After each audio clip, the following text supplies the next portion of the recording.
काल मी CSRच्या माध्यमातून 3.5 कोटीचे digital screen मी सर्व महानगरपालिकेच्या शाळांमध्ये दिले. 3.5 कोटीचे. की माझा विद्यार्थी, मुंबई महानगरपालिकेचा विद्यार्थी देखील त्या पद्धतीने शिक्षण शिकला पाहिजे की प्रायव्हेट मध्ये ज्या पद्धतीने शिक्षण मिळत आहे त्या पद्धतीने मुंबई महानगरपालिकेच्या शाळेतील विद्यार्थ्यांना देखील डिजिटलायझेशनचे शिक्षण मिळालं पाहिजे. या दृष्टीने 3.5 कोटींचे स्क्रीनिंग मी काल करून बसवून आलो. सुरुवात केली. काल 11 ठिकाणी बसवलं मी. मालाडमध्ये आम्ही जे 11 शाळा होत्या त्या 11 शाळांमध्ये बसवलं. बाकीच्या शाळांमध्ये बसवण्याचा स्टेप बाय स्टेप चालू होईल.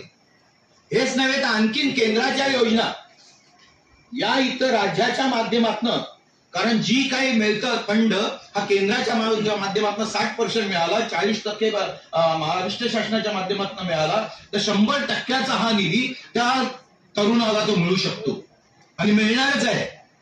फक्त आम्ही कोणतरी धावलं पाहिजे, आम्ही कोणतरी गायडन्स केलं पाहिजे आणि ते गायडन्स आपल्याला यांच्या माध्यमातून, शासनाच्या माध्यमातून, पंडित दीनदयाळ उपाध्याय रोजगार मेळावा जो केंद्र शासनाच्या माध्यमातून, राज्य शासनाच्या माध्यमातून आपण इथे अंमलात आणतोय.